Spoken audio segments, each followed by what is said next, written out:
एक ओंकार सतगुर प्रसाद। 12 महा माज महला पंजवा।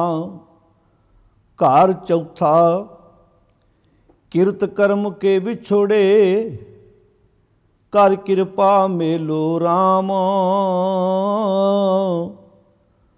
4 कुंट दह दिस भ्रमे, थक आए प्रभ की साम। धेन दुधै ते बाहरी, कितै न आवै काम। जल बिन शाख कुमलावती, उपजै नाही दाम। हर नाह न मिलिए साजनै, कत पाइए विश्राम। जित घर हर कंत ना प्रगटई, भट्ठ नगर से ग्राम। सर्ब सिंगाल तंबोल रासो, सण देही सब खाम। प्रभ स्वामी कंत विहूणिया,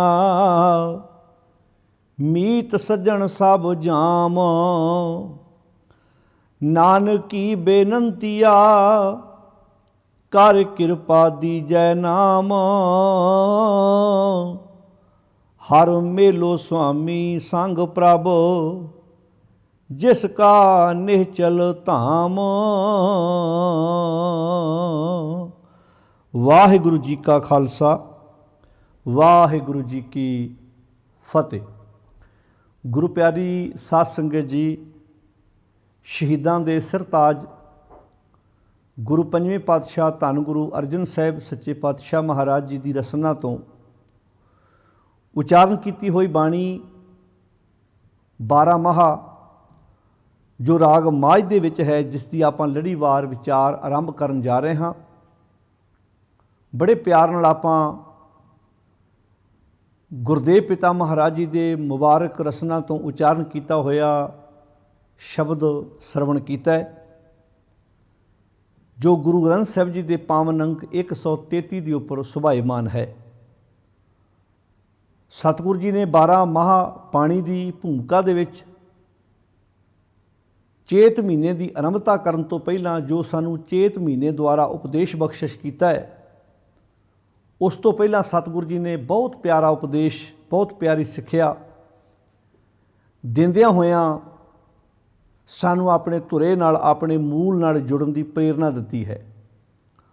हजूर फरमाउंदे ने, नानक की बेनंतिया, कर कृपा दीजै नाम। नानक ये बेनती करता है, मैनू अपना नाम दिओ, भाव मैं तुहाडे हुक्म अनुसार तुर सकां। मैनू वो ज्ञान, वो सोझी बख्शिश करो।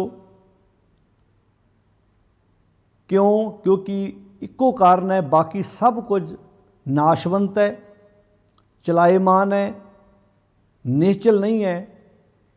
एक परमात्मा का नाम ही है जिहड़ा निश्चल है। जे मैं उस नाम नाल, सच नाल, रब्बी गुणा नाल जुड़ांगा तो मेरा भी टिकाणा धाम निश्चल हो जाएगा। हजूर फरमाउंदे ने, हर मेलो स्वामी संग प्रभ, मैनू उस परमात्मा का मिलाप करा दिओ, भाव मैं उस सच नाल सांझ पा लवां जिसका निश्चल धाम, जिहदा धाम, जिहदा टिकाणा निश्चल है। धाम दा अर्थ हुंदा टिकाणा। अज बंदा निश्चल नहीं है, जिवें हवा चंचल है, मनुख दा मन भी चंचल, मनुख दा मन भी भटक रहा है। अज सब कुछ होने तो बाद भी मनुख की जिंदगी विच आत्मक सुकून नहीं है, आत्मक सुख नहीं है। वो आत्मक सुख ना होने का कारण सब तो वड्डा यह है कि बाहरी तौर पर मनुख ने अपने शरीर को सुख देने वाले साधन तो पैदा कर लए ने, पर आत्मक शांति अंदर दे टिका वास्ते इन्हें कोई यतन नहीं किया। इंज कह लीए, शरीर नूं रिष्ट पुष्ट करने वालियां खुराकां दा प्रबंध तो इन्हें कर लिया है। बहुत बंदे हुंदे ने जिहड़े खाण पीण पक्षों बहुत ध्यान रखते हैं, मैं किन्नी खुराक किस वक्त दिहाड़ी विच किन्ने टाइम लैनी है, ये पता है। पर मन की खुराक वाले बन्ने बंदा किते ना किते अवेसलापन ਜ਼ਾਹਰ कर रहा है। ਇਹੋ वजह है अज मनुख का जीवन टिका विच नहीं है, भटक रहा है, कुराए पिया है। तो ਉਹਦਾ कारण दस्सिया सतगुर ने इत्थे सब तो वड्डा मनुख की जिंदगी के भटकना का कारण सब तो वड्डा किहड़ा है। हजूर जी फरमाउंदे ने किरत कर्म के विछोड़े, अपने कीते हुए कम्मां करके बंदा टिका विच नहीं है। इहदा इल्जाम उस मालक दे उत्ते नहीं ला सकदा, इहदा इल्जाम इनू अपने आप ते लैना पवेगा भी किरत कर्म के अपने कीते हुए कम्मां करके विछड़िया होया है। हजूर फरमाउंदे ने किरत कर्म के विछोड़े कर किरपा मेलो राम। जे दी जिंदगी च सुकून है नहीं, टिका है नहीं, ये सच नालों दूरी बना के बैठा है, उहदी वजह उहदा जिम्मेवार एक खुद आप है। उत्थे शब्द देखो की वरत है, किरत कर्म के, अपने कीते हुए काम करके। जिवें कोई मनुख किसी सफल अहुदे ते पहुँचता है, किसी मुकाम नूं हासिल करता है, तो अपनी स्टडी करके पहुँचता है। चापलूसियां करके सिफारशां करके बंदा कई बार पहुँच तो जाता, पर उत्थे टिक नहीं पाउंदा। टिकेगा वो ही जिहदे कोल गुण होणगे। कई बार देखिया ना, बंदा धोखे धड़ियां करके दूजे के मुकाबले ते बिजनेस ते खड़ा कर लैंदा है, पर सदा नहीं टिकिया रहिंदा। वजह क्योंकि अंदर कपट है। एक बंदा है जिहदे कोल गुण है, क्वालिटी है, जिन्होंने बिजनेस चलाउणा आउंदा है, जिन्होंने समाज दे विच समान वेचना आउंदा है, वो थल्ले उठ के भी किते ना किते कामयाब सफल बिजनेसमैन बन जाता है। क्यों? क्योंकि गुण ने, क्वालिटी है, किते ना किते उन्होंने कारोबार करना आउंदा है।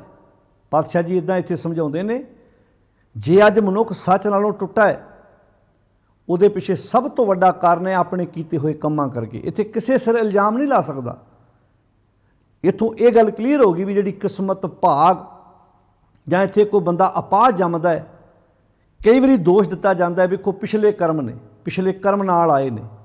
अक्सर ये सवाल होंदे ने, वेखो जी पिछले कर्म नाल आउंदे ने। 4-5 दिन पहलां दी गल, एक फौजी वीर का फोन आया सी, कहंदा जिथे असीं यूनिट विच आ उत्थे लागे एक पंडित जी ने, कहंदा उन्हें मैनूं पुछया जी साडे मत विच तां असीं ये मनदे भी पिछले कर्म नाल आउंदे कि सिੱਖੀ 'ਚ है। मैं कहा बिल्कुल नहीं, सिੱਖੀ 'ਚ इदां दा कोई विधान नहीं है भी जिहड़ा ये मन्नीए भी पिछला कर्म साडे नाल आउंदा है।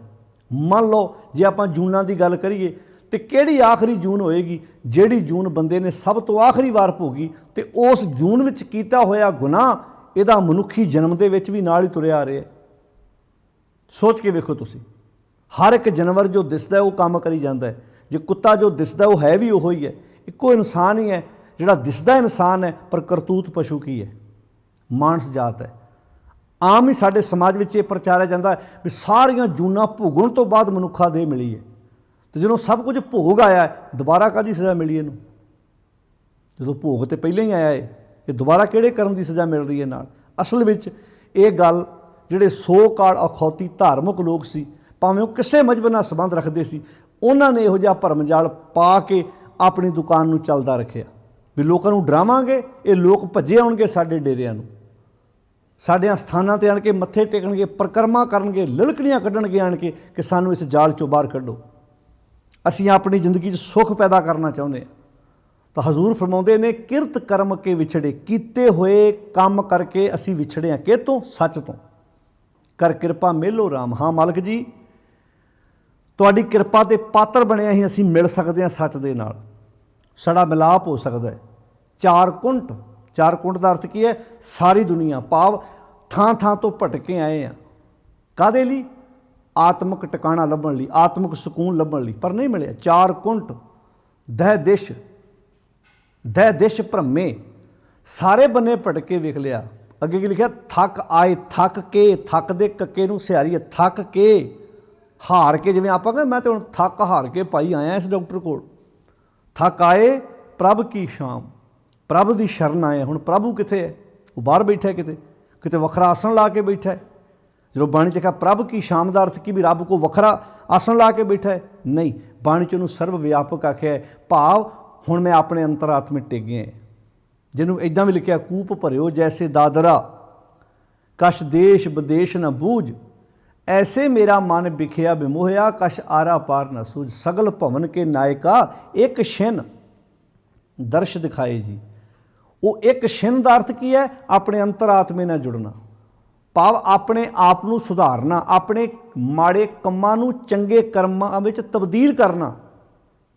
ਮੈਂ ਹੁਣ ਪ੍ਰਭੂ ਦੀ ਸ਼ਾਮ ਆ ਗਿਆ, ਅਬ ਹਮ ਚੱਲੀ ਠਾਕੁਰ ਪੈ ਹਾਰ, ਜਬ ਹਮ ਸ਼ਰਨ ਪ੍ਰਭੂ ਕੀ ਆਈ। ਹੁਣ ਪ੍ਰਭੂ ਦੀ ਸ਼ਰਨ ਕਿੱਥੇ ਹੈ?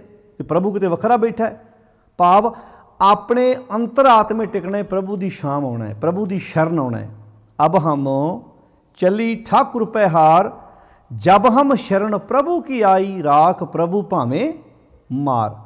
ਉਹ ਇਹ ਸ਼ਬਦ ਹੁਣ ਗੁਰੂ ਰਾਮਦਾਸ ਪਿਤਾ ਮਹਾਰਾਜ ਜੀ ਦਾ, ਜਦੋਂ ਅਸੀਂ ਕਹਿੰਦੇ ਪ੍ਰਭੂ ਦੀ ਸ਼ਰਨ ਆਉਣਾ, ਪ੍ਰਭੂ ਦੀ ਸ਼ਾਮ ਆਉਣਾ, ਤਾਂ ਇਹਦਾ ਅਰਥ ਇਹ ਹੈ ਕਿ ਉਹ ਪਹਿਲਾਂ, ਸਭ ਤੋਂ ਪਹਿਲਾਂ ਇਹ ਸਮਝਣਾ ਪਵੇਗਾ ਉਹ ਰੱਬ ਹੈ ਕਿੱਥੇ। ਉਹ ਸਰਬ ਵਿਆਪਕ ਹੈ, ਹਰ ਇੱਕ ਦੇ ਹਿਰਦੇ 'ਚ ਬੈਠਾ ਹੈ, ਯਾਨੀ ਕਿ ਆਪਣੇ ਅੰਤਰ ਆਤਮੇ ਟਿਕਣਾ, ਉਸ ਸੱਚ ਨਾਲ ਸਾਂਝ ਪਾਉਣੀ ਹੀ ਪ੍ਰਭੂ ਦੀ ਸ਼ਰਨ ਆਉਣਾ ਹੈ।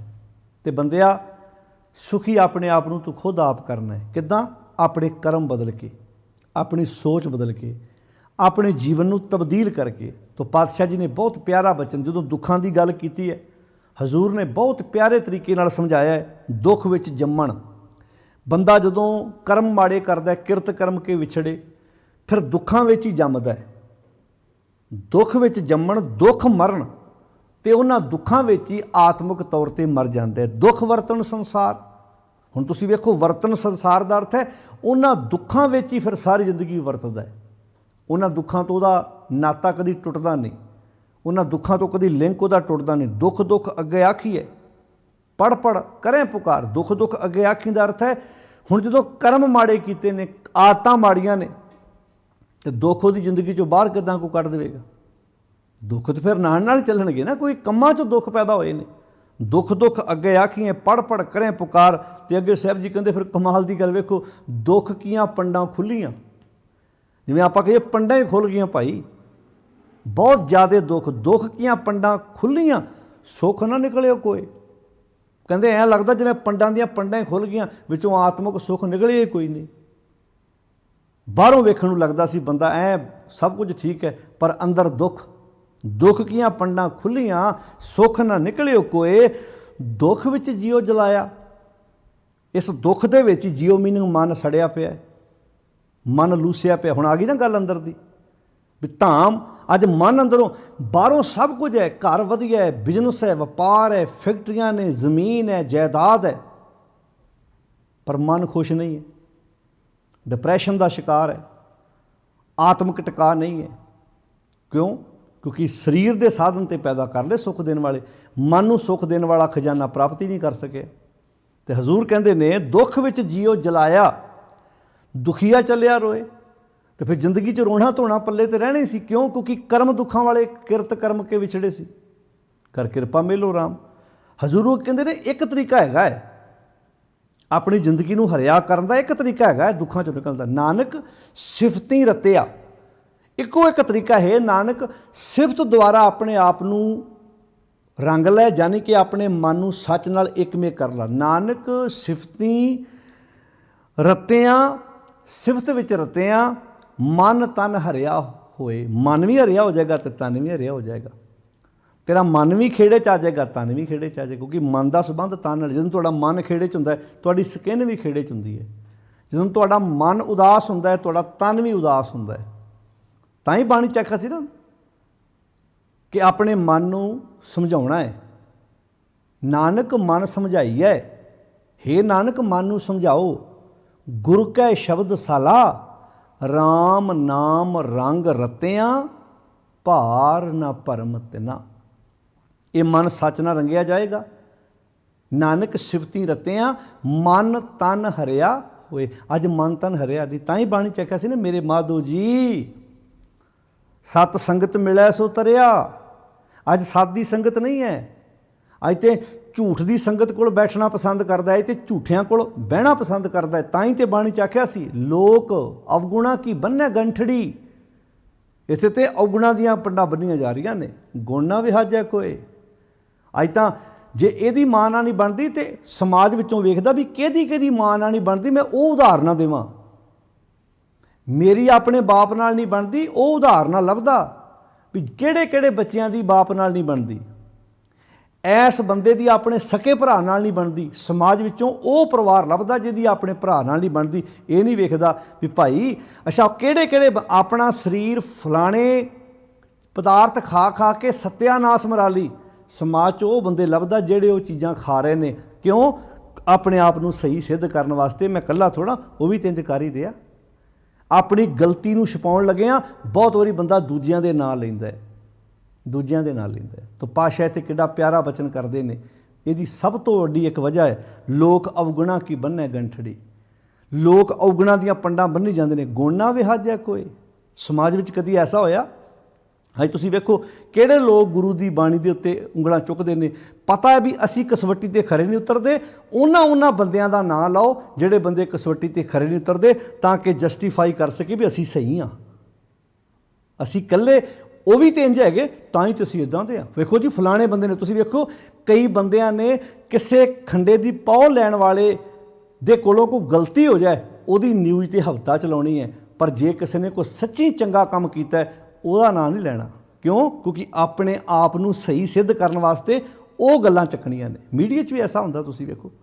ਆਪਾਂ ਜੇ ਵੇਖੀਏ ਵੀ ਸਿੱਖਾਂ ਨੇ ਕਿੰਨੇ ਚੰਗੇ ਕੰਮ ਕੀਤੇ, ਇਹ ਦੱਸਣ ਲੱਗਿਆ ਮੀਡੀਆ ਨੂੰ ਗਸ਼ ਪੈ ਜਾਂਦੀ ਹੈ। ਪਰ ਜੇ ਕਿਤੇ ਕੋ ਭੁੱਲ ਭੁਲੇਖੇ ਕੋਈ ਗਲਤੀ ਹੋ ਗਈ ਹੈ, ਉਹਨੂੰ ਉਛਾਲਣਾ ਹੈ ਵੀ ਆਹ ਵੇਖੋ ਜੀ ਇਹ ਦਸਤਾਰਧਾਰੀ ਬੰਦੇ ਨੇ ਆਹ ਕੰਮ ਕਰਤਾ, ਇਹ ਗੁਰਦੁਆਰੇ ਆਹ ਕੰਮ ਕਰਦਾ ਫੜਿਆ ਗਿਆ। ਅਤੇ ਜਦੋਂ ਕੋਈ ਲੰਗਰ ਲਾਉਂਦਾ ਹੈ, ਜਦੋਂ ਕੋਈ ਪਰਉਪਕਾਰ ਕਰਦਾ, ਜਦੋਂ ਕਿਸੇ ਲੋੜਵੰਦ ਦੀ ਹੈਲਪ ਕਰਦਾ, ਉਦੋਂ ਨਹੀਂ ਵਿਖਾਉਣਾ, ਉਦੋਂ ਨਹੀਂ ਉਸ ਬੰਨੇ ਤੁਰਨ ਦੀ ਕੋਸ਼ਿਸ਼ ਕਰਨੀ। ਤਾਂ ਖੈਰ, ਲੋਕ ਅਵਗੁਣਾ ਕੀ ਬੰਨ੍ਹੈ ਗੰਠੜੀ। ਅਵਗੁਣਾ ਦੀਆਂ ਪੰਡਾਂ ਬੰਨੀਆਂ। ਅਤੇ ਯਾਦ ਰੱਖਣਾ ਪਿਆਰਿਓ, ਜੋ ਬੰਨੋਗੇ, ਜੋ ਤੁਹਾਡੇ ਕੋਲ ਹੋਏਗਾ, ਲੋੜ ਪੈਣ 'ਤੇ ਵਰਤੋਗੇ ਵੀ ਉਹ ਹੋਏ। ਲੋਕ ਅਵਗੁਣਾ ਕੀ ਬੰਨ੍ਹੈ ਗੰਠੜੀ, ਗੁਣ ਨਾ ਵਿਹਾਜੈ ਕੋਏ, ਗੁਣ ਕਾ ਗਾਹਕ ਨਾਨਕਾ ਵਿਰਲਾ ਕੋਈ ਹੋਏ। ਗੁਣਾਂ ਦਾ ਗਾਹਕ ਤੇ ਕੋਈ ਵਿਰਲਾ ਹੀ ਹੈ। ਅਵਗੁਣਾਂ ਦੀਆਂ ਪੰਡਾਂ ਅੱਜ ਤੁਸੀਂ ਵੇਖ ਲਓ, ਅਵਗੁਣ ਬੰਨੇ ਜਾ ਰਹੇ ਨੇ, ਗੰਦਮੰਦ ਸੁਣਿਆ ਜਾ ਰਿਹਾ, ਮਾੜੀਆਂ ਗੱਲਾਂ ਸੁਣੀਆਂ ਜਾ ਰਹੀਆਂ ਨੇ, ਗੰਦੀ ਤੋਂ ਗੰਦੀ ਗਾਲ ਕੱਢੀ ਜਾ ਰਹੀ ਹੈ, ਪਰ ਅੰਮ੍ਰਿਤ ਨਹੀਂ ਆਪਣੀ ਜ਼ਿੰਦਗੀ 'ਚ। ਤਾਂ ਹੀ ਆਖਿਆ ਸੀ ਨਾ, ਅਬ ਪੂਛੇ ਕਿਆ ਕਹਾ ਲੈਨੋ ਨਾਮ ਅੰਮ੍ਰਿਤ ਰਸ ਨੀ ਕੋ ਬਾਵਰ, ਬਿਖ ਸਿਉ ਗਹਿ ਰਹਾ। ਇੱਕ ਕਮਲਾ ਬੰਦਾ ਯਹਿਰ ਨਾਲ ਆਪਣੇ ਆਪ ਨੂੰ ਜੋੜ ਕੇ ਬੈਠਾ ਹੋਇਆ। ਤਾਂ ਪਾਤਸ਼ਾਹ ਕਹਿੰਦੇ ਨੇ, ਨਾਨਕ ਸਿਫਤੀ ਰਤਿਆਂ ਮਨ ਤਨ ਹਰਿਆ ਹੋਏ। ਕਹਿੰਦੇ ਦੁੱਖ ਕੀਆ ਅੱਗੀ ਮਾਰੀਐ। ਦੁੱਖ ਕੀਆ, ਇਹਨਾਂ ਦੁੱਖਾਂ ਦੇ ਕਾਰਨ ਅੱਗੀ ਮਾਰੀਆਂ ਦਾ ਅਰਥ ਕੀ ਹੈ? ਆਪਣਾ ਆਤਮਿਕ ਸਰਮਾਇਆ ਗਵਾ ਬੈਠਾ। ਭੀ ਦੁੱਖ ਦਾਰੂ ਹੋਏ। ਅਤੇ ਕਈ ਵਾਰੀ ਨਾ ਦੁੱਖ ਵੀ ਦਾਰੂ ਬਣ ਜਾਂਦਾ ਪਿਆਰਿਓ, ਅਤੇ ਕਈ ਵਾਰੀ ਸੁੱਖ ਦੁੱਖ ਬਣ ਜਾਂਦਾ। ਦੁੱਖ ਦਾਰੂ ਕਿੱਦਾਂ ਬਣਦਾ? ਹੁਣ ਸੁਣਿਓ। ਇੱਕ ਬੰਦਾ ਸਵੇਰੇ 4 ਵਜੇ 4:30 ਵਜੇ ਉੱਠਦਾ, ਉੱਠਣ ਨੂੰ ਦਿਲ ਨਹੀਂ ਕਰਦਾ, ਨੀਂਦ ਉਹਨੂੰ ਵੀ ਪਿਆਰੀ ਹੁੰਦੀ ਹੈ। ਆ ਤੁਸੀਂ ਵੇਖਿਆ ਜਿਹੜੇ ਵਾਕ ਕਰਦੇ ਸਵੇਰੇ ਉੱਠ ਕੇ, ਵਰਜਿਸ਼ ਕਰਦੇ, ਜਿਮ ਜਾਂਦੇ ਆ, ਉੱਠਣ ਨੂੰ ਦਿਲ ਨਹੀਂ ਉਹਨਾਂ ਦਾ ਵੀ ਕਰਦਾ। ਕਿਉਂ? ਕਿਉਂਕਿ ਉਹਨੂੰ ਪਤਾ ਹੈ ਸੌਣ ਨੂੰ ਦਿਲ ਕਰਦਾ ਹੈ। ਪਰ ਉਹ ਬੰਦੇ 4 ਵਜੇ 4:30 ਵਜੇ ਉੱਠ ਕੇ ਰੋਡ 'ਤੇ ਜਾਂਦੇ ਆ, ਸੈਰ ਕਰਦੇ ਆ, ਜਿਮ ਜਾਂਦੇ ਆ। ਹੁਣ ਉੱਠਣਾ ਆਮ ਬੰਦੇ ਵਾਸਤੇ ਉੱਠਣਾ ਦੁੱਖ ਹੈ ਨਾ, ਪਰ ਜਦੋਂ ਉੱਠ ਕੇ ਰੋਡ 'ਤੇ ਜਾਂਦੇ ਆ, ਵਰਜਿਸ਼ ਕਰਦੇ ਆ, ਉਹ ਵਰਜਿਸ਼ ਉਹਨਾਂ ਦੀ ਸੁੱਖ ਬਣ ਜਾਂਦੀ ਹੈ। ਫਿਰ ਉਹ ਸਰੀਰ ਰਿਸ਼ਟ ਪੁਸ਼ਟ ਰਹਿੰਦਾ, ਸਰੀਰ ਤੰਦਰੁਸਤ ਰਹਿੰਦਾ ਹੈ। ਉੱਠਣਾ ਦੁੱਖ ਹੈ, ਪਰ ਉਹ ਦੁੱਖ ਸੁੱਖ ਬਣ ਗਿਆ। ਉੱਠਣਾ ਦੁੱਖ ਹੈ ਨਾ। ਹੁਣ ਕਈ ਵਾਰੀ ਬਹੁਤ ਚੀਜ਼ਾਂ ਖਾਣ ਨੂੰ ਚੰਗੀਆਂ ਲੱਗਦੀਆਂ ਨੇ ਜ਼ੁਬਾਨ ਨੂੰ। ਸਿਆਣੇ ਕਹਿੰਦੇ ਵੀ ਜਿਹੜੀ ਵਸਤੂ ਤੁਹਾਡੀ ਜ਼ੁਬਾਨ ਨੂੰ ਬਹੁਤ ਸਵਾਦ ਲੱਗਦੀ, ਜ਼ਰੂਰੀ ਨਹੀਂ ਤੁਹਾਡੇ ਤਨ ਨੂੰ ਵੀ ਉਹ ਫਾਇਦੇਮੰਦ ਹੋਵੇ। ਅਤੇ ਕਈ ਚੀਜ਼ਾਂ, ਕਈ ਫਰੂਟ ਇੱਦਾਂ ਦੇ ਆ ਜਿਹੜੇ ਤੁਹਾਡੇ ਜ਼ੁਬਾਨ ਨੂੰ ਬਿਲਕੁਲ ਚੰਗੇ ਨਹੀਂ ਲੱਗਦੇ, ਯਾਨੀ ਕਿ ਸਵਾਦ ਨਹੀਂ ਹੈ, ਪਰ ਤੁਹਾਡੀ ਬੋਡੀ ਵਾਸਤੇ ਬਹੁਤ ਵਧੀਆ। ਹੁਣ ਮੰਨ ਲਓ ਵੀ ਇੱਕ ਬਹੁਤ ਚੀਜ਼ਾਂ ਖਾਣ ਨੂੰ ਬਹੁਤ ਸਵਾਦ ਨੇ, ਪਰ ਰੋਗ ਪੈਦਾ ਕਰਦੀਆਂ ਨੇ, ਅਤੇ ਬਹੁਤ ਚੀਜ਼ਾਂ ਖਾਣ ਨੂੰ ਸਵਾਦ ਨਹੀਂ ਲੱਗਦੀਆਂ, ਪਰ ਉਹ ਤੁਹਾਡੇ ਤਨ ਨੂੰ ਵਾਸਤੇ ਵਧੀਆ। ਹੁਣ ਕਈ ਆਪਾਂ ਸਲਾਦ ਦੀ ਗੱਲ ਕਰਦੇ ਹਾਂ। ਹੁਣ ਕਈਆਂ ਨੂੰ ਸਲਾਦ ਖਾਣਾ ਬਿਲਕੁਲ ਚੰਗਾ ਨਹੀਂ ਲੱਗਦਾ, ਪਰ ਜੇ ਉਹ ਖਾਧਾ ਜਾਵੇ, ਦੂਜੀ ਖੁਰਾਕ ਥੋੜ੍ਹੀ ਜਿਹੀ ਘਟਾਈ ਜਾਵੇ, ਤਾਂ ਸਰੀਰ ਵਾਸਤੇ ਤੰਦਰੁਸਤੀ ਹੈ, ਬੜਾ ਵਧੀਆ ਗੱਲ ਹੈ। ਬਹੁਤ ਕੁਝ ਐਸਾ ਹੈਗਾ, ਤਲੀਆਂ ਚੀਜ਼ਾਂ ਕਈਆਂ ਨੂੰ ਬੜੀਆਂ ਪਸੰਦ ਨੇ, ਕਈਆਂ ਨੂੰ ਪਕੌੜੇ ਬਹੁਤ ਪਸੰਦ ਨੇ। ਜਿੰਨਾ ਵੀ ਤਲਿਆ ਹੋਇਆ ਸਮਾਨ ਹੈ ਬਹੁਤ ਚੰਗਾ ਲੱਗਦਾ ਹੈ, ਪਰ ਵਾਸਤਵ ਵਿੱਚ ਕਈ ਵਾਰੀ ਉਹ ਸਰੀਰ ਦਾ ਨੁਕਸਾਨ ਕਰਦਾ। ਇੱਦਾਂ ਹੀ ਹੁਣ ਸਵੇਰੇ ਉੱਠਣ ਦੀ ਆਪਾਂ ਗੱਲ ਕਰੀਏ ਵੀ ਦੁੱਖ ਦਾਰੂ ਕਿੱਦਾਂ ਬਣਦਾ। ਹੁਣ ਮੰਨ ਲਓ ਸਵੇਰੇ ਉੱਠਣ ਨੂੰ ਦਿਲ ਨਹੀਂ ਕਰਦਾ, ਪਰ ਉੱਠਦਾ ਹੈ, ਆਪਣੇ ਸਰੀਰ ਨਾਲ ਉਹ ਜੰਗ ਕਰਦਾ, ਸਰੀਰ ਸੌਣਾ ਚਾਹੁੰਦਾ, ਉਹਨੂੰ ਉਠਾਉਂਦਾ ਹੈ ਦੁੱਖ ਹੈ, ਪਰ ਉਹ ਸੁੱਖ ਬਣਨਾ ਹੈ। ਕਿੱਦਾਂ? क्योंकि जो वर्जिश करेगा, कसरत करेगा, सवेरे टाइम ਨਾਲ ਉੱਠੇਗਾ, ਸਰੀਰ ਰਿਸ਼ਟ ਪੁਸ਼ਟ ਰਹੇਗਾ। ਹੁਣ ਜੇ ਉਹ ਸੁੱਤਾ ਰਿਹਾ, ਸੌਣਾ ਉਹਦੇ ਮੁਤਾਬਕ ਸੁੱਖ ਹੈ, ਪਰ ਉਹਨੇ ਦੁੱਖ ਬਣ ਜਾਣਾ ਹੈ। ਕਿਉਂ? ਗੋਡੇ ਦਰਦ ਕਰਨਗੇ, ਪਾਚਨ ਸ਼ਕਤੀ ਨਹੀਂ ਉਹ ਰਹੇਗੀ, ਆਲਸੀ ਰਹੇਗਾ, ਡਿੱਗਿਆ ਡਿੱਗਿਆ ਮਹਿਸੂਸ ਕਰੇਗਾ। ਹੋ ਸਕਦਾ ਇਹ ਫਰਕ ਪੈ ਜਾਏ ਵੀ ਉਹ ਦੂਜਿਆਂ ਦੇ ਮੁਕਾਬਲੇ 'ਤੇ ਆਪਣੇ ਆਪ ਨੂੰ ਪਹਿਲੇ ਬਜ਼ੁਰਗ ਮੰਨ ਕੇ ਬਹਿ ਜਾਏ, ਕਿਉਂਕਿ ਬਹੁਤ ਕੁਝ ਆਪਣੇ ਹੱਥ ਵੱਸ ਹੈ। ਇੱਦਾਂ ਹੀ ਸੰਸਾਰ 'ਤੇ ਜਦੋਂ ਆਪਾਂ ਸਤਿਗੁਰ ਦੀ ਬਾਣੀ ਪੜ੍ਹਦੇ ਹਾਂ, ਵਿਚਾਰਦੇ ਹਾਂ, ਜਿੱਦਣ ਅਸੀਂ ਇਹ ਗੱਲ ਸਮਝ ਲਈ ਵੀ ਦੁੱਖ ਦਾਰੂ ਸੁੱਖ ਰੋਗ ਭਇਆ, ਅਜੇ ਅਸੀਂ ਦਾਰੂ ਨੂੰ ਦੁੱਖ ਮੰਨ ਕੇ ਬੈਠੇ ਹਾਂ ਅਤੇ ਸੁੱਖ ਨੂੰ ਅਸੀਂ ਰੋਗ ਮੰਨ ਕੇ ਬੈਠੇ ਹਾਂ। ਜਿੱਦਣ ਸਾਨੂੰ ਇਹਨਾਂ ਗੱਲਾਂ ਦੀ ਸਮਝ ਲੱਗ ਗਈ, ਅੱਜ ਸੱਚ ਹੈ ਬਾਣੀ ਦੀ ਵਿਚਾਰ ਵਾਲੇ ਬੰਨੇ, ਚੰਗੇ ਕੰਮਾਂ ਵਾਲੇ ਬੰਨੇ ਸਾਨੂੰ ਦੁੱਖ ਲੱਗਦਾ ਹੈ, ਪਰ ਵਾਸਤਵ 'ਚ ਇਹ ਸੁੱਖ ਹੈ। ਤਾਂ ਪਾਤਸ਼ਾਹ ਜੀ ਇੱਥੇ ਕਿੱਡਾ ਪਿਆਰਾ ਬਚਨ ਕਰਦੇ ਆ, ਕਹਿੰਦੇ ਦੁੱਖ ਕੀਆ ਅੱਗੀ ਮਾਰੀਐ ਭੀ ਦੁੱਖ ਦਾਰੂ ਹੋਏ। ਇਹ ਦੁੱਖ ਦਾਰੂ ਕਿੱਦਾਂ ਬਣਿਆ? ਉੱਠਣ ਨੂੰ ਦਿਲ ਨਹੀਂ ਕਰਦਾ, ਪਰ ਉੱਠਿਆ, ਵਰਜਿਸ਼ ਕੀਤੀ, ਕਸਰਤ ਕੀਤੀ, ਉੱਠਣਾ ਉਹਨੂੰ ਲੱਗਦਾ ਦੁੱਖ ਸੀ, ਪਰ ਸੁੱਖ ਬਣ ਗਿਆ। ਇੱਕ ਬੰਦੇ ਨੇ ਕਿਹਾ 4 ਘੰਟੇ ਹੋਰ ਸੌਂ ਜਾ, ਸੌਣਾ ਲੱਗਾ ਸੁੱਖ ਸੀ, ਪਰ ਉਹ ਦੁੱਖ ਬਣ ਗਿਆ। ਇਹ ਤੁਹਾਡੇ ਆਪਣੇ ਹੱਥ ਵੱਸ ਹੈ। ਜਦੋਂ ਤੁਸੀਂ ਸੱਚ ਦੇ ਰਸਤੇ 'ਤੇ ਤੁਰਦੇ ਜੇ, ਸੱਚਾਈ 'ਤੇ ਤੁਰ ਲੱਗਿਆਂ ਲੱਗਦਾ ਦੁੱਖ ਹੈ, ਪਰ ਸੁੱਖ ਬਣ ਜਾਂਦਾ ਹੈ। ਰਿਸ਼ਵਤਾਂ, ਬੇਈਮਾਨੀਆਂ, ਠੱਗੀਆਂ, 2-2 ਨੰਬਰ ਦੇ ਧੰਦੇ ਲੱਗਦੇ ਸੁੱਖ ਨੇ, ਪਰ ਨਤੀਜੇ ਉਹਨਾਂ ਦੇ ਦੁੱਖ ਵਾਲੇ ਨਿਕਲਦੇ ਨੇ। ਇਸੇ ਨੂੰ ਆਖਿਆ ਸੀ ਮਿੱਠਾ ਕਰਕੇ ਖਾਇਆ ਕੌੜਾ ਉਪਜਿਆ ਸਾਧ, ਭਾਈ ਮੀਤ ਸਿਰਧ ਕੀਏ ਵਿਖਿਆ ਰਚਿਆ ਬਾਦ, ਜਾਂਦੇ ਬਿਲਮ ਨਾ ਹੋਵਈ ਵਿਣ ਨਾਮੈ ਵਿਸਮਾਦ। ਮੇਰੇ ਮਨ ਸਤਿਗੁਰ ਕੀ ਸੇਵਾ ਲਾਗ, ਜੋ ਦੀਸੇ ਸੋ ਵਿਣਸਣਾ ਮਨ ਕੀ ਮਤ ਤਿਆਗ। ਜੋ ਕੂਕਰ ਹਰਕਾਇਆ ਧਾਵੈ, ਦੈ ਦਿਸ਼ ਜਾਏ ਲੋਭੀ ਜੰਤ ਨਾ ਜਾਣੀ, ਪੱਖ ਅਪੱਖ ਸਭ ਖਾਏ, ਕਿਰਤ ਕਰਮ ਕੇ ਵਿਛੜੇ। ਆਪਣੇ ਕੀਤੇ ਹੋਏ ਕੰਮਾਂ ਕਰਕੇ ਮਾਲਕ ਜੀ ਅਸੀਂ ਤੁਹਾਡੇ ਨਾਲੋਂ ਦੂਰ ਗਏ ਹਾਂ, ਭਾਵ ਸੱਚ ਨਾਲੋਂ ਸਾਡਾ ਨਾਤਾ ਟੁੱਟਾ ਹੈ।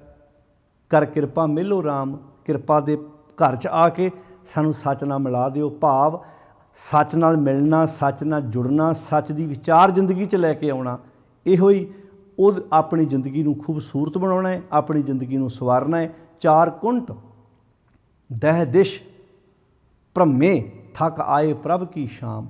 ਭਰਮ ਕੇ ਭਟਕ ਕੇ ਮਾਲਕ ਜੀ ਅਸੀਂ ਤੁਹਾਡੀ ਸ਼ਾਮ ਆ ਗਏ ਹਾਂ। ਅਤੇ ਸ਼ਾਮ ਦਾ ਅਰਥ ਕੀ? ਸ਼ਰਨ। ਸ਼ਰਨ ਕੀ ਹੈ? ਜੇ ਰੱਬ ਵਿਆਪਕ ਹੈ ਅਤੇ ਉਹਦੇ ਚਰਨ, ਉਹਦੀ ਸ਼ਰਨ ਉਹ ਵੀ ਸਾਡੇ ਅੰਦਰ ਹੀ ਹੈ। ਭਾਵ ਆਪਣੇ ਅੰਤਰਾਤਮੇ ਟਿਕਣਾ, ਆਪਣੇ ਕੰਮਾਂ ਨੂੰ ਸਹੀ ਕਰਨਾ ਹੀ ਪ੍ਰਭੂ ਦੀ ਸ਼ਰਨ ਵਿੱਚ ਆਉਣਾ ਹੈ। ਅਤੇ ਨਾਲੇ ਵੀ ਗੱਲ ਕਹਿ ਦਿੱਤੀ ਵੀ ਜੇ ਭਾਈ ਤੂੰ ਆਪਣੇ ਕਰਮ ਚੰਗੇ ਨਹੀਂ ਕਰੇਗਾ ਤਾਂ ਵੇਖ ਲਾ ਇੱਧਰ ਧੇਨ ਦੁੱਧੇ ਤੇ ਬਾਹਰੀ। ਇਹ ਉਦਾਹਰਨਾਂ ਨੇ ਸਾਰੀਆਂ, ਇਹ ਸਭ ਐਗਜ਼ਾਮਪਲਾਂ ਦਿੱਤੀਆਂ ਪਿਆਰਿਆਂ ਨੇ। ਕਿੰਨੀਆਂ ਪਿਆਰੀਆਂ ਸਿੱਖਿਆਵਾਂ ਦੇ ਕੇ, ਕੱਲੀ ਕੱਲੀ ਫਸਲ ਦੀ, ਦੁੱਧ ਦੀ, ਗਾਂ ਦੀ ਐਗਜ਼ਾਮਪਲ ਦੇ ਕੇ ਗੁਰੂ ਅਰਜਨ ਸਾਹਿਬ ਜੀ ਕਿੰਨੇ ਪਿਆਰੇ ਤਰੀਕੇ ਨਾਲ ਸਮਝਾਉਂਦੇ ਨੇ। ਧੇਨ ਦੁੱਧੇ ਤੇ ਬਾਹਰੀ। ਗਾਂ ਬਹੁਤ ਸੋਹਣੀ ਮੰਡੀ 'ਚੋਂ 80,000 ਦੀ, 90,000 ਦੀ, ਲੱਖ ਦੀ ਖਰੀਦ ਕੇ ਲੈ ਜਾਂਦੀ। ਉਹਦੀ ਸੇਵਾ ਕਿਉਂ ਹੁੰਦੀ ਹੈ? ਕਿਉਂਕਿ ਉਹ ਦੁੱਧ ਦਿੰਦੀ ਹੈ। ਠੀਕ ਹੈ, ਚਮੜੀ ਵੀ ਚੰਗੀ ਲੱਗਣੀ ਚਾਹੀਦੀ ਹੈ, ਉਹਦੀ ਬਾਹਰਲੀ ਬਣਤਰ ਵੀ ਵਧੀਆ ਹੋਣੀ ਚਾਹੀਦੀ ਹੈ, ਪਰ ਜੇ ਦੁੱਧ ਨਾ ਦਿੰਦੀ ਹੋਵੇ ਤਾਂ ਬਾਹਰ ਦੀ ਬਣਤਰ ਨੂੰ ਕਰਨਾ ਕੀ? ਮੰਨ ਲਓ ਬਹੁਤ ਕਈ ਵਾਰੀ ਤੁਸੀਂ ਵੇਖਿਆ ਕਈ ਗਾਵਾਂ ਘੜਦੀਆਂ ਹੁੰਦੀਆਂ ਨੇ ਅਤੇ ਦੁੱਧ ਦੀਆਂ 2-2 ਬਾਲਟੀਆਂ ਭਰ ਦਿੰਦੀਆਂ, ਅਤੇ ਕਈਆਂ ਦੀ ਬਾਹਰੋਂ ਸ਼ਕਲੋ ਸੂਰਤ ਬਹੁਤ ਕਮਾਲ ਦੀ ਹੁੰਦੀ ਹੈ, ਉਹ ਤੁਹਾਨੂੰ ਸੜਕਾਂ 'ਤੇ ਕੰਢਿਆਂ 'ਤੇ ਤੁਰੀਆਂ ਫਿਰਦੀਆਂ ਨਜ਼ਰ ਆਉਂਦੀਆਂ ਨੇ। ਆਪਾਂ ਕਹਾਂਗੇ ਕਮਾਲ ਦੀ ਗੱਲ ਹੈ, ਇਹ ਗਾਂ ਦਾ ਰੱਸਾ ਉੱਦਾਂ ਹੀ ਛੱਡ ਦਿੱਤਾ, ਆਹ ਗਾਂ ਨੂੰ ਘਰ 'ਚ ਰੱਖ ਕੇ ਅਤੇ ਪੱਠੇ ਪਾਏ ਜਾ ਰਹੇ, ਵੰਡ ਪਾਇਆ ਜਾ ਰਿਹਾ, ਖੁਰਾਕ ਪਾਈ ਜਾ ਰਹੀ। ਉਹ ਕਹਿੰਦਾ ਭਾਈ ਕੀਮਤ ਸਾਰੀ ਦੁੱਧ ਦੀ ਹੈ, ਕੀਮਤ ਸਾਰੀ ਦੁੱਧ ਦੀ ਹੈ। ਇੱਥੇ ਕਹਿੰਦਾ ਧੇਨ ਦੁੱਧੇ ਤੇ ਬਾਹਰੀ। ਧੇਨ ਮੀਨਿੰਗ ਗਾਂ, ਦੁੱਧੇ ਤੇ ਬਾਹਰੀ। ਜੇ ਗਾਂ ਦੁੱਧ ਨਾ ਦਿੰਦੀ ਹੋਵੇ ਕਿਤੇ ਨਾ ਆਵੇ ਕਾਮ, ਰੱਸਾ ਲਾ ਦਈਦਾ ਉਹਦਾ। ਫਿਰ ਕਹਿੰਦੇ ਜਲ ਬਿਨ ਸ਼ਾਖ ਕੋਮਲਾਵਤੀ।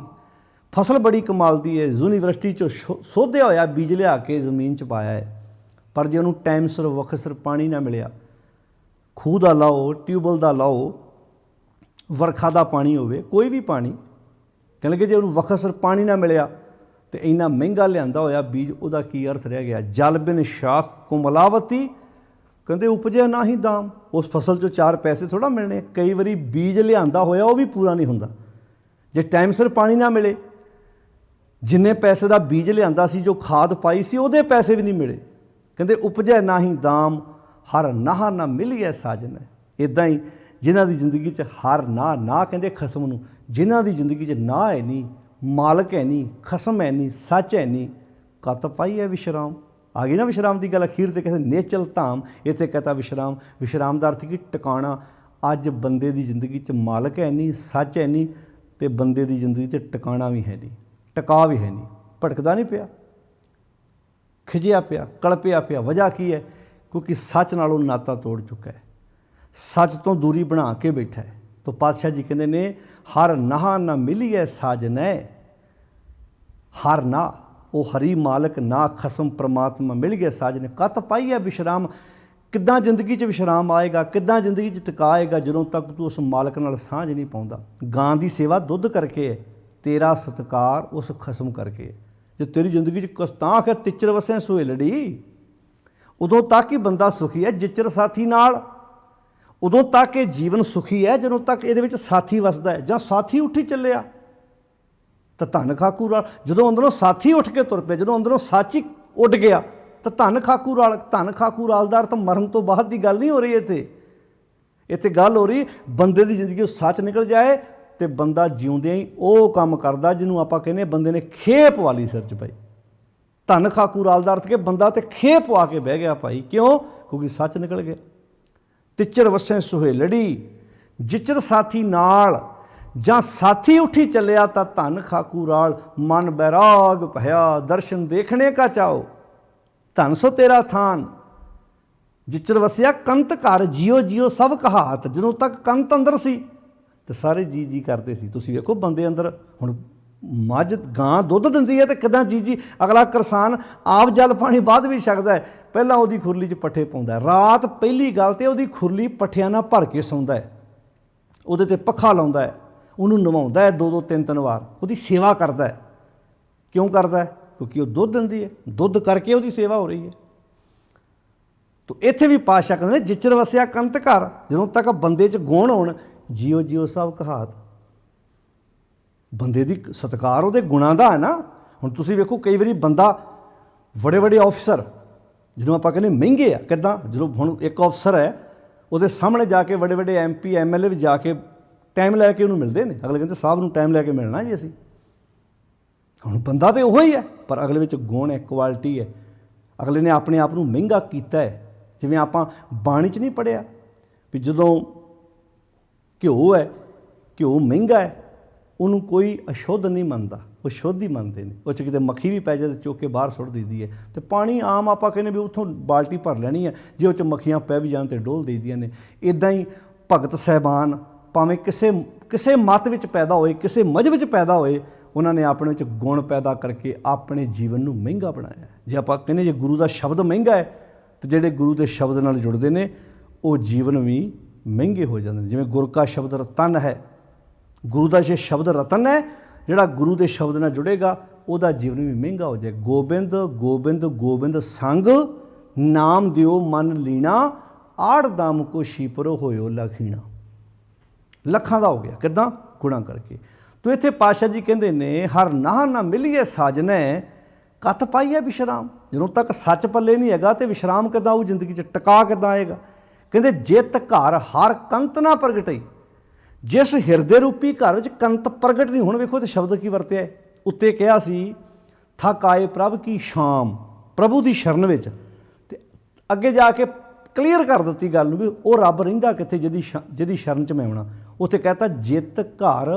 ਹੁਣ ਘਰ ਕੀ ਹੈ? ਹਿਰਦਾ। ਜਿਤ ਘਰ ਹਰ ਕੰਤ ਨਾ ਪ੍ਰਗਟੀ, ਜਿਸ ਹਿਰਦੇ ਰੂਪੀ ਘਰ 'ਚੋਂ ਕੰਤ ਪ੍ਰਗਟ ਨਹੀਂ ਹੋਇਆ। ਤੇ ਪ੍ਰਗਟ ਚੀਜ਼ ਉਹ ਹੁੰਦੀ ਜਿਹੜੀ ਪਹਿਲਾਂ ਮੌਜੂਦ ਹੋਵੇ। ਜਿਵੇਂ ਦੁੱਧ ਵਿੱਚ ਘਿਓ ਹੈਗਾ ਹੈ, ਦੁੱਧ ਵਿੱਚ ਹੀ ਘਿਓ ਹੈ, ਉਹ ਵੱਖਰੀ ਨਹੀਂ ਹੈਗੀ ਚੀਜ਼, ਉਹ ਪ੍ਰਗਟ ਕਰੀਦੀ ਹੈ। ਕਈ ਦੁੱਧ ਹੀ ਪੀ ਲੈਂਦੇ ਨੇ ਤੇ ਕਈ ਦੁੱਧ ਨੂੰ ਜਾਗ ਲਾ ਕੇ ਵਿੱਚੋਂ ਦਹੀਂ ਤੇ ਮੱਖਣ ਵੱਖਰਾ ਵੱਖਰਾ ਕਰ। ਹੁਣ ਕਿੰਨੇ ਰੂਪ ਬਣ ਗਏ ਨਾ ਉਹਦੇ। ਦੁੱਧ ਚੋਇਆ ਆਪਾਂ ਉਹਨੂੰ ਗਰਮ ਕੀਤਾ, ਜਾਗ ਲਾਤੀ। ਕਈ ਦੁੱਧ ਪੀ ਲੈਂਦੇ ਨੇ ਸਿੱਧਾ ਹੀ, ਤੇ ਕਈ ਦੁੱਧ ਨੂੰ ਜਾਗ ਲਾ ਕੇ ਦਹੀਂ ਬਣਾਉਂਦੇ, ਫਿਰ ਦਹੀਂ ਵੱਖਰਾ ਕਰ ਲੈਂਦੇ। ਕਈ ਫਿਰ ਜਿਹੜਾ ਬਾਕੀ ਦਹੀਂ ਰਹਿ ਗਿਆ ਉਹ 'ਚ ਮਧਾਣੀ ਪਾ ਕੇ ਰਿੜਕਦੇ ਆ, ਉਹ 'ਚੋਂ ਫਿਰ ਲੱਸੀ ਵੱਖਰੀ ਕਰ ਲੈਂਦੇ ਆ, ਫਿਰ ਉਹ 'ਚੋਂ ਮੱਖਣ ਵੱਖਰਾ ਕਰ ਲੈਂਦੇ ਆ, ਫਿਰ ਮੱਖਣ ਨੂੰ ਫਿਰ ਅੱਗ 'ਤੇ ਰੱਖ ਕੇ ਉਹਨੂੰ ਘਿਓ ਬਣਾਉਂਦੇ ਨੇ। ਹੁਣ ਅੱਗੇ ਦੇ ਰੂਪ ਬਦਲਦੇ ਗਏ, ਅੱਗੇ ਅੱਗੇ ਤੁਰਿਆ ਗਿਆ।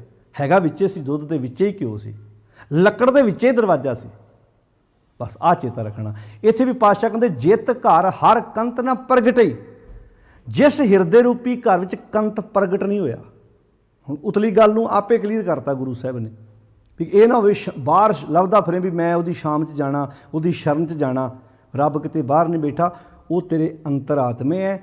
ਭਾਵ ਆਪਣੇ ਹਿਰਦੇ ਵਿੱਚੋਂ ਰੱਬੀ ਗੁਣਾਂ ਨੂੰ ਪ੍ਰਗਟ ਕਰਨਾ। ਜਿਤ ਘਰ ਹਰ ਕੰਤ ਨਾ ਪ੍ਰਗਟਈ, ਭੱਠ ਨਗਰ ਸੇ ਗ੍ਰਾਮ। ਉਹ ਤੇ ਭੱਠ ਨੇ, ਭਾਵ ਭੱਠੀ ਵਰਗੇ ਨੇ, ਜਿਵੇਂ ਭੱਠੀ ਤਪਦੀ ਰਹਿੰਦੀ ਹੈ ਜਿੱਥੇ ਸੱਚ ਹੈ ਨਹੀਂ, ਉਹ ਤੇ ਭੱਠੀ ਵਾਂਗੂ ਤਪਦੇ ਰਹਿੰਦੇ, ਵਿਸ਼ਰਾਮ ਕਿੱਥੋਂ ਹੋਣਾ? ਅੱਜ ਲੱਗਦਾ ਨਹੀਂ ਭੱਠੀਆਂ ਅੰਦਰ ਬਣੀਆਂ ਪਈਆਂ ਨੇ ਬੰਦੇ ਦੇ। ਜੀਓ ਤਪਤ ਹੈ ਬਾਰੋ ਬਾਰ, ਤਪ ਤਪ ਖਪੇ ਬਹੁਤ ਬੇਕਾਰ, ਜੈ ਤਨ ਬਾਣੀ ਵਿਸਰ ਜਾਏ, ਜੋ ਪੱਕਾ ਰੋਗੀ ਵਿਲ ਲਾਏ। ਤੋ ਪਾਤਸ਼ਾਹ ਕਹਿੰਦੇ ਨੇ ਭੱਠ ਨਗਰ ਸੇ ਗ੍ਰਾਮ, ਉਹ ਤਾਂ ਹਿਰਦਾ ਇੱਦਾਂ ਜਿਵੇਂ ਭੱਠੀ ਬਲਦੀ ਹੋਵੇ, ਜਿਵੇਂ ਅੰਦਰ ਭੱਠ ਬਲਦਾ ਹੋਵੇ, ਜਿਵੇਂ ਭੱਠੀ 24 ਘੰਟੇ ਤਪਦੀ ਰਹਿੰਦੀ ਆ, ਉਹ ਹਿਰਦੇ 24 ਘੰਟੇ ਹਰ ਸਮੇਂ ਤਪਦੇ ਰਹਿੰਦੇ। ਗ੍ਰਾਮ ਪਿੰਡ, ਕਿੰਨੇ ਪਿਆਰੇ ਸ਼ਬਦ ਵਰਤੇ, ਭੱਠ ਨਗਰ ਸੇ ਗ੍ਰਾਮ। ਮੰਨ ਲਓ ਵੀ ਉਹ ਹਿਰਦੇ ਰੂਪੀ ਘਰ, ਉਹ ਹਿਰਦੇ ਰੂਪੀ ਪਿੰਡ ਸ਼ਹਿਰ ਭੱਠੀ ਦੀ ਨਿਆਈ ਤਪਦੇ ਰਹਿੰਦੇ ਆ, ਜਿਨ੍ਹਾਂ ਦੇ ਹਿਰਦਿਆਂ ਦੇ ਵਿੱਚ ਰੱਬੀ ਗੁਣ ਪ੍ਰਗਟ ਨਹੀਂ ਹੋਏ। ਤੋ ਸਾਹਿਬ ਜੀ ਅੱਗੇ ਕਹਿੰਦੇ ਨੇ ਸਰਬ ਸ਼ਿੰਗਾਰ ਤੰਬੋਲ ਰਸ, ਸਣ ਦੇਹੀ ਸਭ ਖਾਮ। ਕਿੰਨੇ ਪਿਆਰੇ ਸ਼ਬਦ ਵਰਤੇ। ਔਰਤ ਨੇ ਸ਼ਿੰਗਾਰ ਕੀਤਾ ਹੈ, ਸਰਬ ਸ਼ਿੰਗਾਰ ਤੰਬੋਲ ਰਸ, ਔਰਤ ਸ਼ਿੰਗਾਰ ਕਰਕੇ ਬੈਠੀ ਹੈ, ਪਰ ਜੇ ਉਹਦਾ ਪਤੀ ਨਹੀਂ ਆਇਆ, ਉਹਦਾ ਖਸਮੀ ਉਹਦੇ ਕੋਲ ਨਹੀਂ ਆਇਆ, ਕਹਿੰਦੇ ਕੀ ਫਾਇਦਾ? ਉਹਨੇ ਸ਼ਿੰਗਾਰ ਕੀਤੇ ਨੇ, ਉਹਨੇ ਆਪਣੇ ਤਨ ਨੂੰ ਸਵਾਰਿਆ ਹੈ, ਕਈ ਪ੍ਰਕਾਰ ਦੇ ਉਹਨੇ ਸ਼ਿੰਗਾਰ ਕੀਤੇ ਨੇ। ਐਗਜ਼ਾਮਪਲ ਉਹ ਦੁਨਿਆਵੀ ਉਦਾਹਰ ਔਰਤ ਦੀ ਲਈ ਗੁਰਦੇਵ ਜੀ ਨੇ, ਵੀ ਔਰਤ ਨੇ ਸਰਬ ਸ਼ਿੰਗਾਰ ਤੰਬੋਲ ਰਸ, ਸਣ ਦੇਹੀ ਸਭ ਖਾਮ। ਕਹਿੰਦੇ ਜੇ ਉਹ ਮਾਲਕ ਹੀ ਉਹ 'ਤੇ ਖੁਸ਼ ਨਹੀਂ ਹੋਇਆ, ਕੱਚੇ ਨਾਸ਼ਵੰਤ ਵਿਅਰਥ ਨੇ ਸਭ, ਕਿਉਂਕਿ ਪ੍ਰਭ ਸੁਆਮੀ ਕੰਤ ਵੀ ਹੋਣੀਆਂ, ਮੀਤ ਸੱਜਣ ਸਭ ਜਾਮ। ਜਿਵੇਂ ਦੁਨਿਆਵੀ ਔਰਤ ਪੂਰਾ ਆਪਣਾ ਸ਼ਿੰਗਾਰ ਕਰੇ, ਪਰ ਜੇ ਉਹਦਾ ਪਤੀ ਉਹਦੇ ਕੋਲ ਨਹੀਂ ਆਇਆ, ਉਹਦੇ 'ਤੇ ਰਿਝਿਆ ਹੀ ਨਾ, ਤੇ ਉਹਦੇ ਸ਼ਿੰਗਾਰ ਕਿਸ ਅਰਥ ਰਹਿ ਗਏ। ਇੱਦਾਂ ਹੀ ਇਹ ਜੀਵ ਰੂਪੀ ਇਸਤਰੀ ਹੈ, ਜਿਹਨੇ ਸ਼ਿੰਗਾਰ ਕੀਤੇ, ਕੀ ਤੀਰਥਾਂ 'ਤੇ ਨਹਾਤੀ, ਜਪ ਕੀਤੇ, ਤਪ ਕੀਤੇ, ਚਲੀਏ ਕੱਟੇ, ਸੰਗਰਾਂਦਾਂ 'ਤੇ ਮੱਥੇ ਟੇਕੇ, ਪੂਰਨਮਾਸ਼ੀਆਂ 'ਤੇ ਇਸ਼ਨਾਨ ਕੀਤੇ, ਆਹ ਕਰਮ ਕੀਤਾ, ਦਾਨ ਕੀਤੇ, ਪੁੰਨ ਕੀਤੇ। ਇਹ ਕੀ ਆ? ਜਿਵੇਂ ਦੁਨਿਆਵੀ ਔਰਤ ਆਪਣੇ ਤਨ 'ਤੇ ਸ਼ਿੰਗਾਰ ਕਰਦੀ ਆ, ਪਰ ਜੇ ਉਹਦਾ ਪਤੀ, ਉਹਦਾ ਖਸਮ, ਉਹਦਾ ਮਾਲਕ ਉਹਦੇ ਕੋਲ ਨਾ ਆਵੇ, ਤੋ ਆਪਣੇ ਸ਼ਿੰਗਾਰ ਉਹਨੂੰ ਖਾਣ ਨੂੰ ਪੈਂਦੇ ਆ, ਮੁੜ ਕੇ ਉਹ ਵੱਢਣ ਨੂੰ ਪੈਂਦੇ ਆ। ਇੱਦਾਂ ਪਾਤਸ਼ਾਹ ਜੀ ਕਹਿੰਦੇ ਨੇ ਪ੍ਰਭ ਸੁਆਮੀ ਕੰਤ ਵੀ ਹੋਣੀਆਂ, ਉਹ ਜੀਵ ਇਸਤਰੀਆਂ ਜਿਹੜੀਆਂ ਪ੍ਰਭੂ ਕੰਤ ਸੁਆਮੀ ਤੋਂ ਸਖਣੀਆਂ ਨੇ, ਮੀਤ ਸੱਜਣ ਸਭ ਜਾਮ। ਉਹਨਾਂ ਦੇ ਜਿਹੜੇ ਮਿੱਤਰ ਹੁੰਦੇ ਆ ਨਾ, ਦੋਸਤ ਮਿੱਤਰ, ਉਹ ਵੀ ਜੰਮ ਬਣ ਜਾਂਦੇ ਉਹਨਾਂ ਵਾਸਤੇ। ਕਿਉਂ?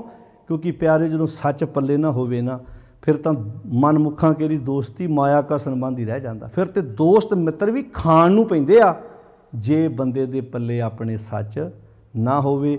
ਨਾਨਕ ਕੀ ਬੇਨੰਤੀ ਆ, ਨਾਨਕ ਜੀ ਇਹ ਬੇਨਤੀ ਕਰਦੇ ਨੇ, ਕਰ ਕਿਰਪਾ ਦੀਜੇ ਨਾਮ, ਮੈਨੂੰ ਆਪਣਾ ਨਾਮ ਦਿਓ, ਯਾਨੀ ਕਿ ਸੱਚ ਦਿਓ, ਮੈਂ ਸੱਚ ਦੇ ਰਸਤੇ 'ਤੇ ਤੁਰ ਸਕਾਂ।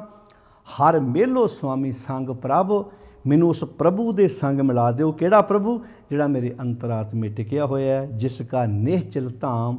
ਜੇ ਉਹ ਆਪ ਨਿਹਚਲ ਹੈ, ਸਦਾ ਟਿਕਿਆ ਹੋਇਆ, ਤੇ ਜਦੋਂ ਮੈਂ ਉਹਦੇ ਨਾਲ ਸਾਂਝ ਪਾਵਾਂਗਾ, ਮੇਰਾ ਜੀਵਨ ਨਿਹਚਲ ਨਹੀਂ ਬਣੇਗਾ। ਅੱਜ ਨਿਹਚਲ ਨਹੀਂ ਹੈ ਬੰਦਾ, ਅੱਜ ਬੰਦੇ ਦਾ ਟਿਕਾਣਾ ਇੱਕ ਥਾਂ 'ਤੇ ਨਹੀਂ, ਬੰਦਾ ਭਟਕ ਰਿਹਾ ਹੈ, ਕੁਰਾਏ ਪਿਆ, ਬੈਠਾ ਕਿਤੇ ਹੋਰ ਹੈ, ਸੁਰਤ ਕਿਤੇ ਹੋਰ ਹੈ, ਖਾ ਕਿਤੇ ਰਿਹਾ, ਧਿਆਨ ਕਿਤੇ ਹੋਰ ਹੈ। ਅੱਜ ਨਹੀਂ ਹੈ। ਇਸੇ ਨੂੰ ਆਖਿਆ ਸੀ ਬਾਜ ਥੂਨੀਆਂ ਛਪਰਾ ਥਾਮਿਆ, ਨੀ ਕਰਿਆ ਕਰ ਪਾਇਆ ਰੇ। ਅੱਜ ਸਰੀਰ ਦਾ ਘਰ ਤੇ ਸਾਨੂੰ ਪਤਾ ਹੈ ਸਾਡਾ ਹੈਗਾ ਹੈ, ਕੋਈ ਦੱਸਦਾ ਹੈ ਬੰਦਾ ਵੀ ਫਲਾਣੇ ਪਿੰਡ, ਫਲਾਣੇ ਸ਼ਹਿਰ, ਫਲਾਣੇ ਮਹੱਲੇ 'ਚ, ਫਲਾਣੇ ਏਰੀਏ 'ਚ ਮੇਰਾ ਘਰ ਹੈ ਜਿੱਥੇ ਮੈਂ ਰਹਿਣਾ, ਪਰ ਅੱਜ ਮਨ ਦਾ ਤੇ ਘਰ ਹੀ ਕੋਈ ਨਹੀਂ ਹੈ, ਤੇ ਭਟਕਦਾ ਫਿਰਦਾ ਹੈ, ਕੁਰਾਏ ਪਿਆ ਹੋਇਆ ਹੈ। ਤਨ ਰਾਤ ਨੂੰ ਘਰ ਚਲਾ ਜਾਂਦਾ, ਮਨ ਰਾਤ ਨੂੰ ਜਾਂਦਾ ਹੀ ਨਹੀਂ, ਮਨ ਕਿਤੇ ਹੋਰ ਬੈਠੇ। ਤਨ ਬੈੱਡ 'ਤੇ ਲੰਮਾ ਪਿਆ ਹੈ, ਮਨ ਉੱਥੇ ਹੈ ਹੀ ਨਹੀਂ। ਕਿਉਂ? ਕਿਉਂਕਿ ਭਟਕਣਾ ਲੱਗੀ ਹੋਈ ਹੈ। ਕਿਰਤ ਕਰਮ ਕੇ ਵਿਛੜਿਆ, ਕਰ ਕਿਰਪਾ ਮੇਲੋ ਰਾਮ। ਕੀਤੇ ਹੋਏ ਕੰਮਾਂ ਕਰਕੇ ਮਨੁੱਖ ਸੱਚ ਨਾਲੋਂ ਵਿਛੜਿਆ ਹੋਇਆ ਹੈ। ਇਹ 12 ਮਾਹ ਬਾਣੀ ਦਾ ਪਹਿਲਾ ਸ਼ਬਦ ਜਿਸ ਦੀ ਅੱਜ ਆਪਾਂ ਵਿਚਾਰ ਕੀਤੀ ਹੈ। 12 ਮਾਹ ਮਾਝ, ਮਾਝ ਰਾਗ ਹੈ, ਮਹੱਲਾ ਮਹਿਲਦਾਰ ਤੇ ਸਰੀਰ, ਮਹੱਲਾ ਪੰਜਵਾਂ, ਘਰ ਚੌਥਾ। ਚੌਥੇ ਘਰ ਵਿੱਚ ਇਸ ਸ਼ਬਦ ਨੂੰ ਗਾਉਣ ਦੀ ਹਦਾਇਤ ਹੈ। ਇੱਕ ਓੰਕਾਰ, ਉਹ ਮਾਲਕ ਇੱਕ ਸਰਬ ਵਿਆਪਕ ਹੈ। ਸਤਿਗੁਰ ਪ੍ਰਸਾਦ, ਇਹੋ ਜਿਹਾ ਪਰਿਪੂਰਨ ਪਰਮਾਤਮਾ ਜਿਹਦੇ ਨਾਲ ਸਾਂਝ ਪਾ ਕੇ ਅਸੀਂ ਸੱਚ ਨਾਲੋਂ ਟੁੱਟੇ ਹੋਏ ਦੁਬਾਰਾ ਮਿਲ ਸਕਦੇ ਹਾਂ, ਉਹ ਗੁਰੂ ਦੇ ਪ੍ਰਸਾਦ ਸਦਕਾ, ਗੁਰੂ ਦੀ ਕਿਰਪਾ ਸਦਕਾ, ਗੁਰੂ ਦੀ ਰਹਿਮਤ ਸਦਕਾ ਮਿਲਦਾ ਹੈ। ਆਓ ਸਾਧ ਸੰਗਤ, ਕਿੰਨੀ ਪਿਆਰੀ ਗੱਲ, ਕਿੰਨਾ ਪਿਆਰਾ ਉਪਦੇਸ਼, ਵੀ ਉਹ ਕਿਤੇ ਬਾਹਰ ਨਹੀਂ ਬੈਠਾ, ਤੇਰੇ ਅੰਦਰ ਹੀ ਹੈ। ਜਿੱਤ ਘਰ ਹਰ ਕੰਤ ਨਾ ਪ੍ਰਗਟੇ। ਤੇ ਜਦੋਂ ਤੁਸੀਂ 12 ਨੰਬਰ ਸ਼ਬਦ 'ਤੇ ਜਾਓਗੇ ਨਾ, ਅੱਗੇ ਜਾ ਕੇ ਤੁਸੀਂ ਵੇਖਿਓ, ਜਦੋਂ ਆਪਾਂ ਪਹਿਲਾ ਸ਼ਬਦ ਪੜ੍ਹਨਾ, ਆਪਾਂ ਚੇਤ ਗੋਬਿੰਦ ਰਾਧੀਏ, ਜਦੋਂ 12ਵਾਂ ਮਹੀਨਾ ਫਲਗਣ 'ਤੇ ਜਾਣਾ, ਉੱਥੇ ਲਿਖਿਆ ਫਲਗੁਣ ਆਨੰਦ ਉਪਾਰਜਨਾ ਹਰ ਸੱਜਣ ਪ੍ਰਗਟਿਆ ਏ। ਇੱਥੇ ਵੀ ਪ੍ਰਗਟ ਕਿਹਾ, ਤੇ ਪ੍ਰਗਟ ਹੁੰਦੀ ਉਹ ਚੀਜ਼ ਹੈ ਜਿਹੜੀ ਪਹਿਲਾਂ ਮੌਜੂਦ ਹੋਵੇ। ਜਿਵੇਂ ਲੱਕੜ ਦਾ ਬਹੁਤ ਵੱਡਾ ਮੋਸ਼ਾ ਤੁਹਾਡੇ ਘਰ ਪਿਆ, ਸਿਆਣਾ ਕਾਰੀਗਰ ਉਹਦੇ ਵਿੱਚੋਂ ਦਰਵਾਜ਼ਾ ਪ੍ਰਗਟ ਕਰਦਾ, ਬਸ ਇੱਦਾਂ ਹੀ ਹੈ। ਕੱਪੜੇ ਦਾ ਬਹੁਤ ਵੱਡਾ ਥਾਨ ਹੈ, ਟੇਲਰ ਉਹਦੇ ਵਿੱਚੋਂ ਕਮੀਜ਼ ਪ੍ਰਗਟ ਕਰਦਾ, ਉਹਦੇ ਵਿੱਚੋਂ ਹੀ ਕੁੜਤਾ ਪ੍ਰਗਟ ਕਰਦਾ, ਹੁੰਦਾ ਵਿੱਚ ਹੀ ਹੈ। ਅਗਲਾ ਆਪਣੀ ਲਿਆਕਤ ਨਾਲ ਸਭ ਕੁਝ ਕੱਢ ਲੈਂਦਾ। ਘੁਮਿਆਰ ਮਿੱਟੀ ਦੇ ਢੇਰ 'ਚੋਂ ਹੀ ਕਿੰਨੇ ਬਰਤਨ ਬਾਹਰ ਕੱਢ ਲੈਂਦਾ, ਹੁੰਦੇ ਵਿੱਚ ਹੀ ਨੇ, ਵਿੱਚੋਂ ਸਭ ਕੁਝ ਕੱਢਦਾ। ਇੱਦਾਂ ਹੀ ਮਾਲਕ ਦੇ ਗੁਣ ਸਾਡੇ ਜੀਵਨ 'ਚ ਹੈਗੇ ਨੇ, ਉਹਨਾਂ ਗੁਣਾਂ ਨੂੰ ਪ੍ਰਗਟ ਕਰਨਾ ਹੀ ਸਾਡੀ ਜ਼ਿੰਦਗੀ ਦਾ ਟੀਚਾ ਹੈ। ਜੇ ਗੁਣ ਪ੍ਰਗਟ ਕਰਕੇ ਉਹਨਾਂ ਗੁਣਾਂ ਦੀ ਵਰਤੋਂ ਨਾ ਕੀਤੀ, ਫਿਰ ਧੇਨ ਦੁੱਧੇ ਤੇ ਬਾਹਰੀ ਕਿਤੇ ਨਾ ਆਵੇ ਕਾਮ, ਜਲ ਬਿਨ ਸ਼ਾਖ ਕੋ ਮਲਾਵਤੀ, ਉਪਜੇ ਨਹੀਂ ਦਾਮ। ਬੀਜ ਵੀ ਜੇ ਕਈ ਵਾਰੀ ਪੂਰਾ ਨਹੀਂ ਹੁੰਦਾ, ਜਿੰਨਾ ਖਰਚਾ ਕੀਤਾ ਹੁੰਦਾ ਨਾ, ਪੈਸੇ ਤੇ ਕਿਸਾਨ ਨੂੰ 4 ਮਣ ਦਾਣੇ ਤਾਂ ਕੀ ਆਉਣੇ ਸੀ, 4 ਪੈਸੇ ਤਾਂ ਕੀ ਕਮਾਉਣੇ ਸੀ, ਜਿਹੜਾ ਉਹਨੇ ਖਰਚਾ ਲਾਇਆ ਉਹ ਵੀ ਨਹੀਂ ਪੂਰਾ ਹੋਇਆ। ਕਿਉਂ? ਕਿਉਂਕਿ ਜੇ ਵਕਤ ਸਿਰ ਪਾਣੀ ਨਹੀਂ ਮਿਲਿਆ। ਗਾਂ ਦੁੱਧ ਨਾ ਦਿੰਦੀ ਹੋਵੇ ਤੇ ਕਿਸੇ ਕੰਮ ਦੀ ਨਹੀਂ। ਬੰਦਿਆ, ਜੇ ਤੇਰੇ 'ਚ ਰੱਬੀ ਗੁਣ ਹੈ ਨਹੀਂ, ਤੇਰੇ ਚੰਗਿਆਈ ਹੈ ਨਹੀਂ, ਤੇ ਯਾਦ ਰੱਖੀ ਤੂੰ ਵੀ ਕਿਸੇ ਕੰਮ ਜੋਗਾ ਨਹੀਂ ਰਹੇਗਾ। ਕਰਤੂਤ ਪਸ਼ੂ ਕੀ, ਮਾਨਸ ਜਾਤ ਲੋਕ ਵਿਚਾਰਾ ਕਰੇ ਦਿਨ ਰਾਤ ਵਾਲੀ ਗੱਲ ਰਹੇਗੀ। ਸਾਰਿਆਂ ਦਾ ਧੰਨਵਾਦ, ਗੁਰੂ ਬਖਸ਼ਿਸ਼ ਕਰੇ। ਜਿਵੇਂ ਅੱਜ ਆਪਾਂ 12ਵਾਂ ਬਾਣੀ ਦੀ ਆਰੰਭਤਾ ਕੀਤੀ ਹੈ, ਇੱਕ ਇੱਕ ਸ਼ਬਦ ਨੂੰ ਧਿਆਨ ਨਾਲ ਸਮਝਦੇ ਜਾਣਾ ਹੈ, ਤੇ ਜੋ ਸਾਡੇ ਮਨਾਂ ਵਿੱਚ ਭਰਮ ਭੁਲੇਖੇ ਪਏ ਹੋਏ ਨੇ ਉਹਨਾਂ ਨੂੰ ਬਾਹਰ ਕੱਢਦੇ ਜਾਈਏ, ਤੇ ਗੁਰਬਾਣੀ ਦੀ ਵਿਚਾਰ ਨੂੰ ਆਪਣੀ ਜ਼ਿੰਦਗੀ ਦਾ ਆਧਾਰ ਬਣਾਉਂਦੇ ਜਾਈਏ। ਸਾਰਿਆਂ ਦਾ ਧੰਨਵਾਦ। ਇੰਨੇ ਕੁ ਬਚਨ ਪ੍ਰਵਾਨ ਕਰਨੇ ਜੀ। ਅਦਬ ਸਤਿਕਾਰ ਨਾਲ ਫਤਿਹ ਬੁਲਾਓ ਤੇ ਬੜੇ ਪਿਆਰ ਨਾਲ ਆਖੋ ਸਾਧ ਸੰਗਤ, ਵਾਹਿਗੁਰੂ ਜੀ ਕਾ ਖਾਲਸਾ, ਵਾਹਿਗੁਰੂ ਜੀ ਕੀ ਫਤਿਹ।